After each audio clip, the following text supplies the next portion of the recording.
Ils ont montré la reine d'Angleterre se tirer une balle dans la tête. Ils ont fait chanter des comptines de Noël à Charles Manson et ont imaginé Kanye West faire son coming out chez les poissons. Depuis 1997, South Park choque le monde au point que la série est censurée dans plusieurs pays et que certains épisodes n'ont jamais été diffusés en France. Mais derrière ces outrances, le show est devenu au fil des ans l'une des satires politiques les plus féroces jamais portées sur l'Amérique. Suivez-moi à South Park et je vous présenterai des potes. 1992, Trey Parker et Matt Stone, deux étudiants en cinéma, créent un court-métrage loufoque sur l'esprit de Noël. Malgré la forme inaboutie, l'esthétique do-it-yourself, l'esprit irrévérencieux et certains personnages sont déjà là. La VHS du clip circule sous le manteau, s'échange entre producteurs. Elle attire l'attention de la Fox et de MTV, mais c'est finalement la chaîne Comedy qui leur commande une saison. Le pilote de South Park est diffusé en 1997 et raconte les aventures de 4 écoliers, Stan, Kyle, Kenny et Cartman, dans une petite ville arriérée fictive du Colorado, état où sont nés les créateurs. Ce qu'ils adorent, c'est ce qu'ils appellent des épisodes sur les boys being boys, c'est-à-dire des histoires avec des petits garçons qui jouent dans les bois et qui font n'importe quoi, qui font des bêtises. C'est vraiment faire dire des horreurs à des petits gamins en fait. Le côté politique, c'est pas leur priorité, c'est pas leur obsession. D'abord réalisé en stop motion avec des bouts de carton. Oh my god! They killed Kenny! You bastard! La série devient animée numériquement, ce qui permet aux auteurs d'écrire les épisodes plus vite et de réagir à l'actualité, grâce à une équipe d'animateurs qui réalise un épisode de 20 minutes en seulement quelques jours. La série lorgne du côté de l'humour absurde des Monty Python. Alright then, if it's resting, I'll wake it up. Alright then, if he's resting, I'll wake him up. Hello, Kenny! Il y a une grande influence des comédies musicales, dont raffolent Parker et Stone. Parker et Stone sont enfin de gros consommateurs de sitcoms, dont All in the Family, avec son personnage grognon réactionnaire, Archie Bunker, qui inspire le personnage d'Eric Cartman. I am nice to everybody, Edith. Yeah, but you're a lot nicer to people who aren't Puerto Rican. South Park s'attaque à tous les totems consensuels de l'Amérique.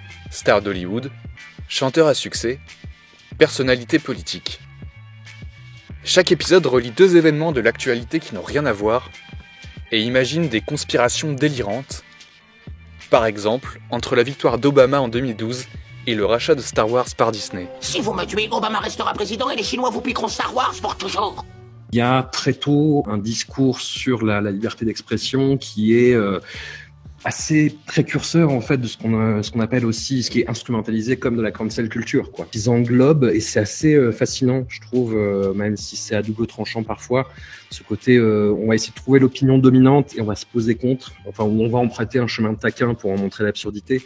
Inclassable politiquement, South Park tape sur les conservateurs et sur les libéraux.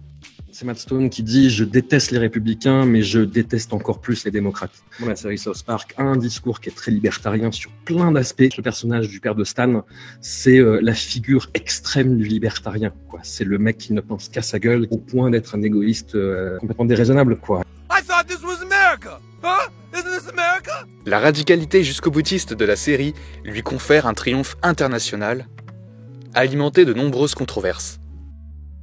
Mais le statut d'auteur tout-puissant procure aux créateurs une liberté quasi totale chez Comedy, comme le montre l'attitude de Parker et Stone aux Oscars en 2000, où ils se pavanent travestis et sous LSD.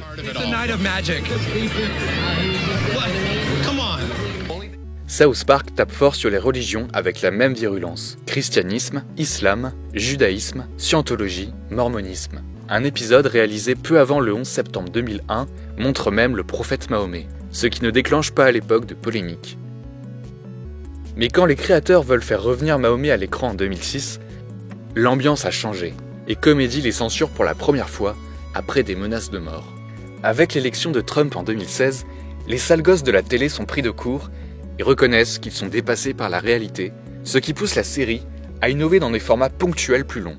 Il y a ce rapport au réel qui maintenant est complètement biaisé et avec ce côté commentaire de l'actualité immédiate, il les dessert vraiment. On va voir un épisode de South Park qui parle du sujet dont tout le monde a parlé 7 jours avant sur les réseaux sociaux et on va avoir en fait une espèce de compile de blagues qui ont souvent déjà été faites, quoi. Moi, c'est ça qui m'a aussi rassuré et galvanisé quand j'ai vu les épisodes longs sur le Covid. I am very proud to announce a pandemic special. C'est qu'on retrouvait, comme je disais, un petit peu une âme, un petit peu une humanité et un petit peu ce plaisir de raconter des histoires avec des sales gosses, quoi.